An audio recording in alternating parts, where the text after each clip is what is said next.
Welcome to foodies favourite. இன்றைக்கி நம்ம பார்க்க போகிறது ஸ்பெஷல் மலபார் மீன் குழம்பு. எப்படி செய்கிறதுன்னு பார்த்துடலாம் வாங்க. இன்றைக்கி நான் 3/4 கிலோ அயிலை எடுத்திருக்கேன். நீங்கள் எந்த மீன் வேணாலும் எடுத்துக்கலாம். தேவையான அளவுக்கு புளி ஊற போட்டு வச்சுருங்க. ஒரு பெரிய சைஸ் இஞ்சி சின்ன சின்னதாக கட் பண்ணது, 1/2 டேபிள் ஸ்பூன் மஞ்சள்தூள், 20 சின்ன வெங்காயம், 1 கப் தேங்காய், 6 பச்சை மிளகாய் கீறி வச்சுருக்கேன், 2 டேபிள் ஸ்பூன் மிளகாய் பொடி. முதல்ல அரைக்க வேண்டிய இன்க்ரீடியன்ட்ஸ்: தேங்காய், அதில் கிட்டத்தட்ட ஒரு 5-6 சாம்பார் வெங்காயம், 2 டேபிள் ஸ்பூன் மிளகாத்தூள்,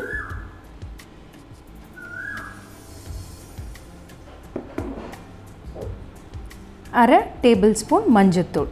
இது எல்லாத்தையும் சேர்த்து ஒன்றா மிக்சியில் நல்லா பேஸ்ட் மாதிரி தண்ணி ஊற்றி அரைச்சி எடுத்துக்கலாம்.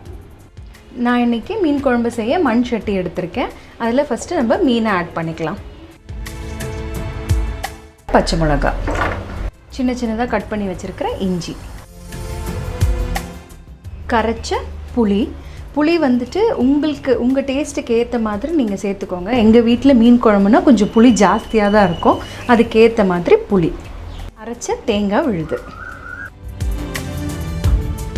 தேவையான அளவு உப்பு எல்லாத்தையும் ஆட் பண்ணிவிட்டு லைட்டாக இப்படி ஒன்று மிக்ஸ் பண்ணிக்கோங்க. அதுக்கப்புறம் தேவையான அளவுக்கு தண்ணி.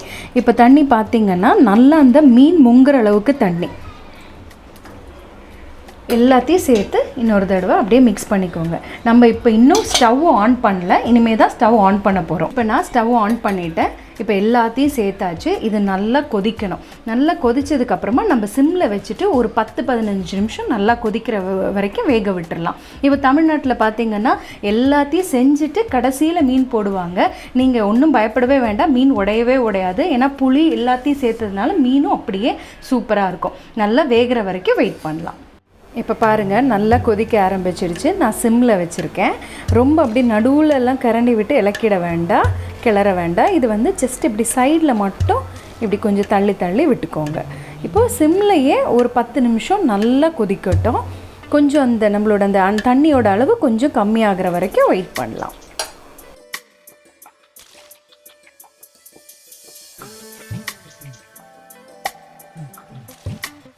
இந்த மாதிரி நல்லா கொதிக்கும்போது உப்பு கரெக்டாக இருக்கா, புளி காரம் இதெல்லாம் கரெக்டாக இருக்கான்னு செக் பண்ணிக்கோங்க.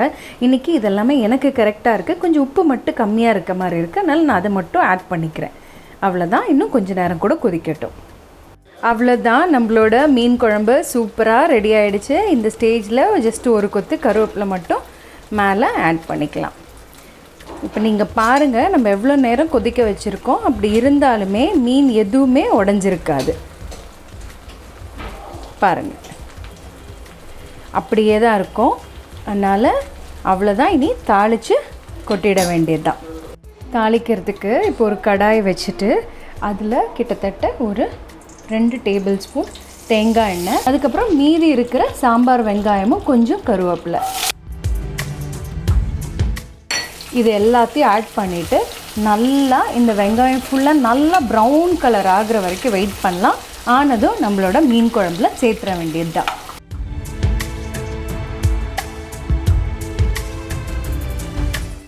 அவ்வளோதான். இப்போ நல்லா ப்ரௌன் கலரில் ஆகிடுச்சு. ஆஃப் பண்ணிவிட்டு நம்ம மீன் குழம்புல சேர்த்துடலாம்.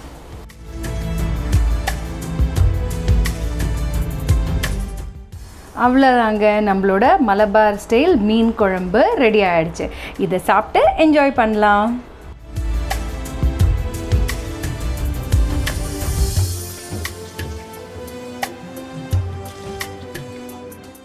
கண்டிப்பாக உங்களுக்கு இந்த ரெசிபி, இந்த சேனல் பிடிச்சிருக்குன்னு நினைக்கிறேன். பிடிச்சிருந்தா லைக் பண்ணுங்கள், ஷேர் பண்ணுங்கள், சப்ஸ்கிரைப் பண்ணுங்கள். தேங்க்ஸ் ஃபார் வாட்சிங்.